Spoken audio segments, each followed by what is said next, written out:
Hello everybody, hope you're having a great day. Here's Val with another video to keep your boredom at bay.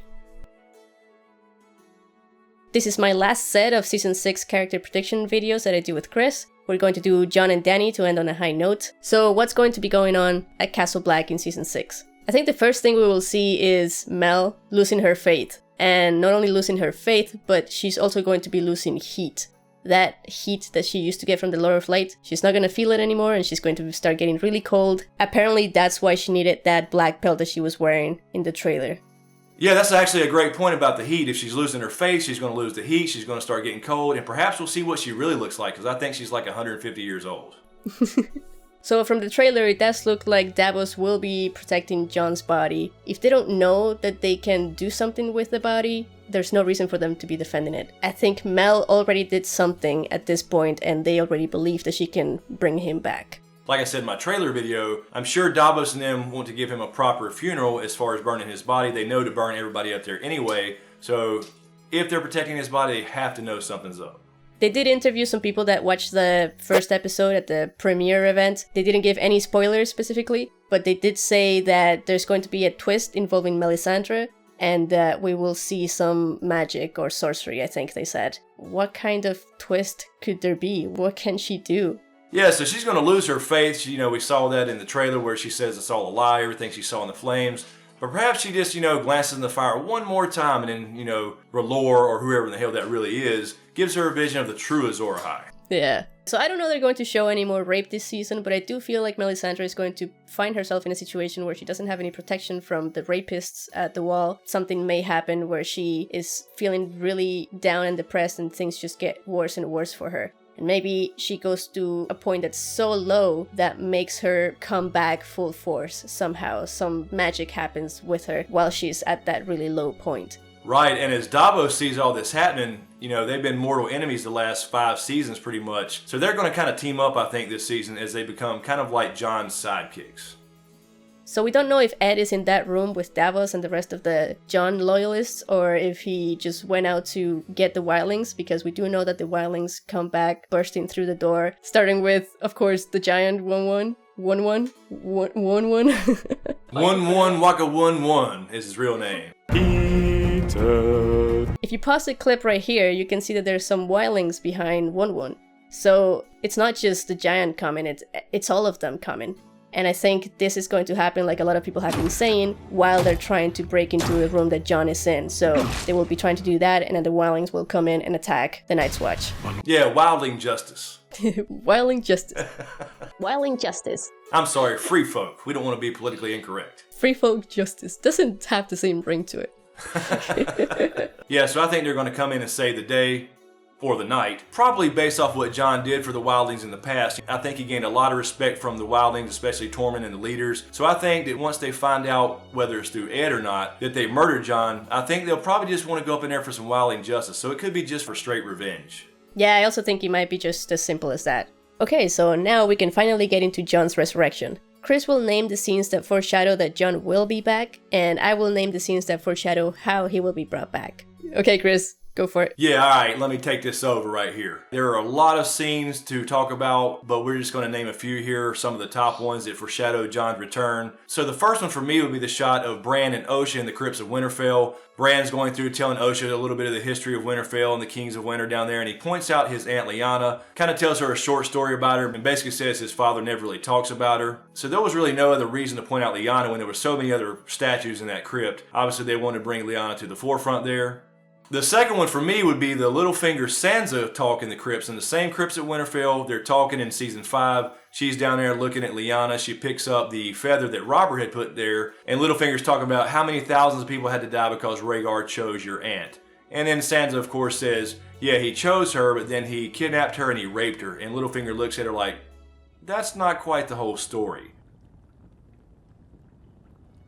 The third big scene of foreshadowing about Jon's return will be the Barristan Selmy and Dany talk in the Pyramid at Meereen. He really played up Rhaegar Targaryen. He was talking about how Rhaegar loved to sing and not loved to kill. She had never heard this side of Rhaegar before. She had thought he was a badass warrior, which he was, but he didn't enjoy that. So they really played Rhaegar up as a good guy as opposed to the kidnapping rapist that we all believed he was. So there's no reason, again, to talk Rhaegar up in this sense unless you're trying to bring him to the forefront as a good guy a respected guy, and obviously related to Jon and Lyanna being brought up in the previous scenes. And there are many, many other scenes throughout all 5 seasons that bring up this point, but one of my favorites is the fact that Ollie and Sam were having this conversation back at Castle Black, and Sam tells us straight up, don't worry about Jon, he always comes back. He always comes back. And of course, the big one is when Maester Aemon and Sam are having a conversation at Castle Black in the library. He's talking about a Targaryen alone in the world is a very dangerous thing. She has nobody to turn to. And then, of course, right at that moment, the camera pans over and Jon walks in. That's not there by accident. And also, not to mention, in Season 6, we know we're going to see a Tower of Joy scene through Bran's eyes while Bloodraven and Bran watch on. They're not just going to show this for a badass battle scene when we see Ned Stark and his companions fight the Kingsguard. The only reason to show the Tower of Joy is to see what goes on inside the Tower of Joy, and that will be Jon's birth with Lyanna in a bed of blood and Ned making this infamous promise. Okay, so that's all the foreshadowing that shows that he will be back. Now, there's some foreshadowing that shows how he will be brought back. There's foreshadowing for him to be brought back in so many different ways that some of that foreshadowing must be fake or red herring foreshadowing. We don't really know which one is the right one, but I'm going to give you the most meaningful ones that I found. In this scene where Jon kills the wildling Orell, the eagle that Orell used to work into attacks Jon immediately after Jon kills Orell. So this may be showing us that when Jon dies, he could definitely go into Ghost. And of course there's the other clip where Dan Wise admitted that Jon will go into Ghost in Season 6. I'd like to be a warg. I'd like to like put myself into a wolf. Not gonna get any better than that. Two words for you, Season 6. Season 6. So yeah, the show hasn't shown us any hints that Jon can work, but they have placed a lot of wargs around Jon's storyline. Not only Orell, but also Bran. Like we said in our Bran predictions video, there has been a lot of teasing for Bran and Jon to meet. They always almost meet, but then don't. So I think that's foreshadowing that they will eventually, and this season will be the season when they do meet. And I think the easiest way for them to meet is through warging. Maybe once Jon is inside of Ghost, he will be able to make a connection with Bran when Bran is inside of Summer. And more than likely, the direction where Bran will be headed after he leaves the cave will be to Jon. This is a bit off topic, but I am going to say that we saw Mira in the second trailer holding a sword. So that could be Dark Sister, the sword that Bloodraven was supposed to still have with him. And so if she's carrying a weapon with her, what if the bag that she's carrying is just packed with dragon glass that they're taking to Jon and to whoever else they can reach in the north? Not to mention Dark Sister itself is a Valyrian steel sword, which you know kills White Walkers. Yeah, so that's the reason why I think she may be carrying more than one weapon to destroy the White Walkers. There's also foreshadowing that Jon will be put in a funeral pyre. There were some scenes in Season 5 where Jorah was talking to Tyrion and he was talking about how Dany survived the funeral pyre that she was in. So that dialogue could have been put in there kind of as a reminder for us, the viewers, that that is something that did happen and it's something that could happen again. If Jon is put in a funeral pyre, though, I don't think that the reason why he won't burn, if he doesn't burn, is because he's a Targaryen. We already know that Targaryens do burn, they're just heat resistant. So I think if he does survive the funeral pyre, then it would be because there was some blood magic involved. This ties into this other foreshadowing that I wanted to talk about, and it's related to Shireen. I think it happened more than once that when they talked about Shireen's sacrifice, the scene seemed to involve Jon as well in some way. There was this scene where Selyse is talking to Stannis about Jon being a bastard, and then she goes on to talking about Shireen. Then Mel comes and she tells Selyse that Shireen actually has a lot of value because she has king's blood in her. And so they don't really say anything about Shireen's sacrifice, but it's implied that that's what they're talking about because of the way that Mel looks at Selyse. And then the camera suspiciously focuses on Jon right after they say that. So there's scenes like this that make me think that Shireen's sacrifice was actually meant for Jon and not for Stannis. All it did for Stannis was just melt the snow. It feels like it was meant for something bigger than that, especially since we will see Davos at Shireen's pyre, mourning her. One of my predictions was that Shireen's sacrifice was the blood magic that Jon needed to survive his funeral pyre. I do think that there may be a little bit of all of these things combined in Jon's resurrection. I think Jon will work into Ghost. I also think that there may be some fire involved, and I also think that Bran may be involved as well. There was also foreshadowing for Jon becoming a Stark, actually. This happened when Ramsay introduced Rick to Roose. In that scene, they were talking about Bran and Rickon still being alive, and the need for them to kill them so that they didn't claim Winterfell back, or so that the North didn't rally up to them if they came back. So when Roose sent Locke to hunt these kids, they tell him he probably should go to Castle Black because it is possible that Jon Snow is protecting them. And then Ramsay says, well, even if Jon Snow doesn't have them, he is half Stark, so he is a threat. Even if he doesn't, he's half Stark himself. Could be a threat.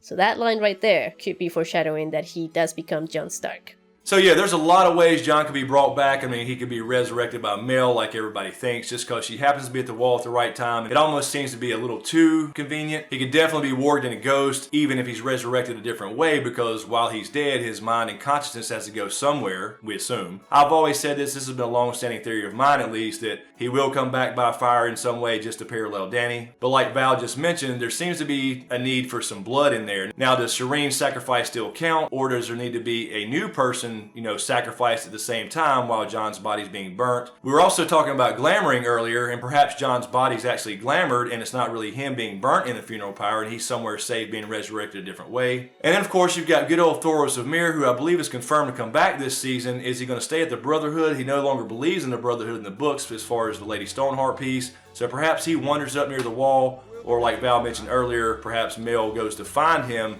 because he does seem to have this power that Melisandre doesn't. Yeah, I don't think he's gonna come back as a White Walker or as a White. I just feel like Jon needs to be a human for all the things that he needs to get done after he comes back. So it is a really cool idea, but I don't think it'll happen. And I know that stare down was probably some foreshadowing for it, but it could also be foreshadowing just the fact that he's a Stark. Yeah, I agree. I think that's a really cool theory, a cool idea about him being, a White Walker somehow on the ice side of things versus Dany being the fire side of the world. But he is the Song of Ice and Fire if RLJ is true, and he has both in him. So he's the key to this story. There's no way they move forward without him. But either way, he will be back, because he always comes back. As I said in the beginning of the video, the other prediction video in this set is Dany, and I'm going to put it over here. Yeah, you can click on it. There's also all of these other videos. You can click on any of these.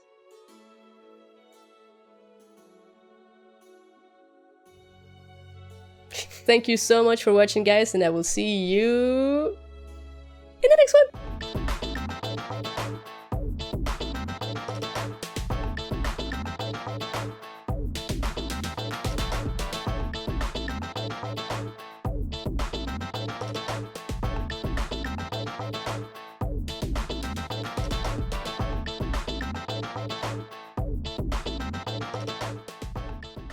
So...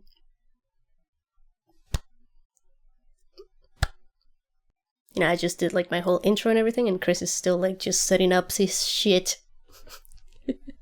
So they could, so they may shut up, cat, go on. What are you doing here? Oh, fuck.